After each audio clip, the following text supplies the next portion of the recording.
و بینندگان نوارهای ما در سامانه‌های اجتماعی چند روز پیشتر سازمان ملل متحد ریتینگ کشورهای را نشر کرد که تاجیکستان را در بین این کشورها یکی از کشورهای نامبر کرد که مردمش خود را توجه بدبخت می‌دانند و سبب‌های یعنی عامل‌هایی که مردم یعنی خود را به اندیشه سازمان ملل متحد بدبخت می‌دانند اینها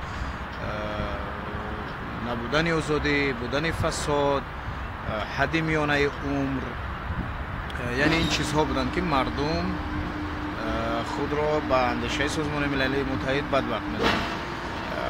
خب من در این نوار از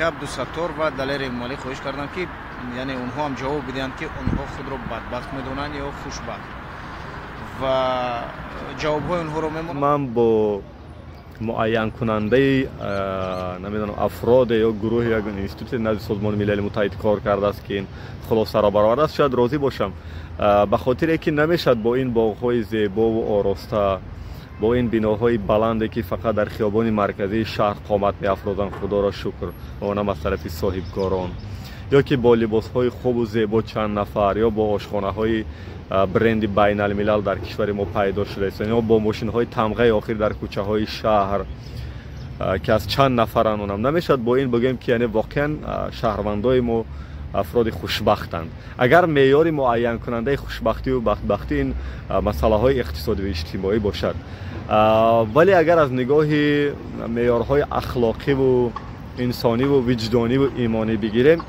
فکر میکنیم که ما مردم شرق به خصوص مردم مسلمان تاجیکستان از بسیار لحاظ ما خوشبخت هستیم، چون هنوز اینجا محبت، صمیمیت، ارج گذاشتن به پدر و مادر، قدر مهمان دانستن، عزت شخصی کلان و خوار نکردن والدین و این چیزایی هست که یک نفر تا حال میتواند هم شهروند خوشبخت در پهلوی نبیره‌هاش، فرزنداش یا با پدر و مادرش زندگی کند که متاسفانه این در کشورهای غربی این معیار و فرهنگ از بین رفته است متاسفانه. و به همین لحاظ فکر میکنم که معین کننده این معیار شهروندای تاجیکستان نه آنقدر خوشبخت از طرف سازمان ملل متحد درست است، چون ما آشکارا باید قائل شیم که خیلی مسئله و مشکلی های داریم که میتوانیم به قبیل شهروندای متاسفانه بدبخت وارد شیم و باز در این برابر خیلی شرایط و وضعیت و امکانیت های داریم که میتونیم در قطار شهروندای خوشبخت باشیم، ولی ما را که در میان جا کردن فکر میکنم خطا نیست. با این سوال شما برادرم زاخی بگ من چنین جواب دارم.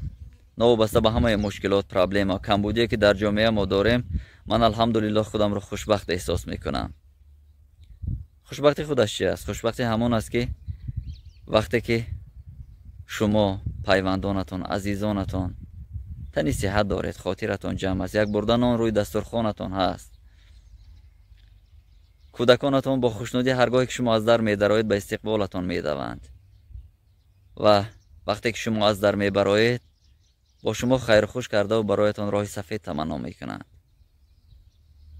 وقتی که فرزند، پدر و مادر نسبت به شما مهر دارد و شما هم نسبت به ایشان با مهر مراجعت، مناسبت میکنید، این از خوشبختی.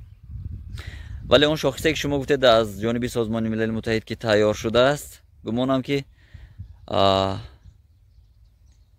نادرست نامگذاری شده است. آنجا از روی معیارهای مجموع محصولات داخلی بر سر هر یک شهروند چقدر میرسد، آزادی بیان، فساد مالیوی و دیگر و دیگر وقتی که چینک میگذارند، این نشانه خوشبختی نیست آخر، اون نشانه نیکو احوالی مردم است، سطح فقر را نشان میدهد و من تاسف از آن میخورم که این گونه یک شاخص ها بدیل هزارها با یک غم و اندوه و یا غصه دیگر را به بار می آورد. خوشنودی از آن داریم که همین باد و هوا ببینه، طبیعتی بهشت آسا،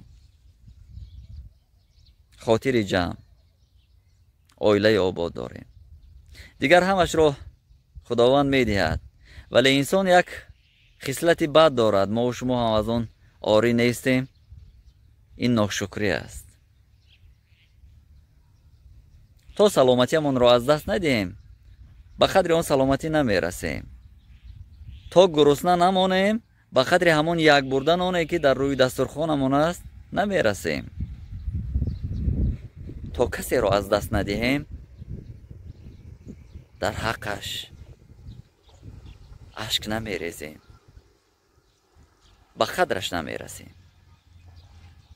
هرگاهی که ما به قدر یکدیگر رسیده توانستیم، هرگاهی که هر لحظه عمر خویش را ما قدر کرده توانستیم، آنگاه ما می توانیم بگوییم که ما خوشبختیم.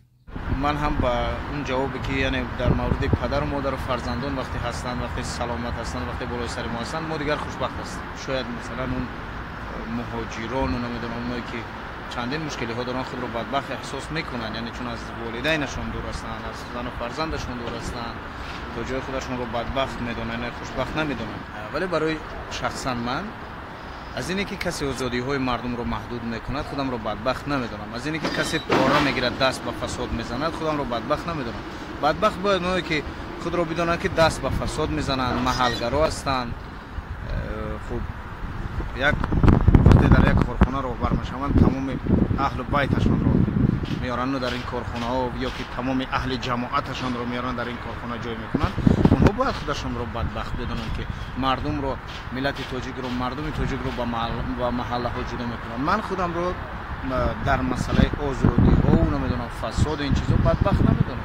من خدا رو شکر تا وقتی که دستانم هست و سلامتیم هست، خداوند رزق مرا میدهد، من هیچ وقت خوشبختی رو با پول با مال حساب نمیکنم. یعنی اگر من همین روزه رزق روزیم رو پیدا میکنم، من الحمدلله خوشبخت هستم. من که سلامتی دارم، مادر من بالای سر من است، من کنار فرزندانم هستم، من خدا رو شکر خوشبخت هستم. اونه که آزادی ها محدود می شود یا فساد مالی در کشور جای داره یا درآمد ناخالص ملی به سر اهالی، این اون چیزا هستند که اونها باید خودشون رو بدبخت بدونن که سببگار این چیزا است، نه من، نه یک شهروند این کشور.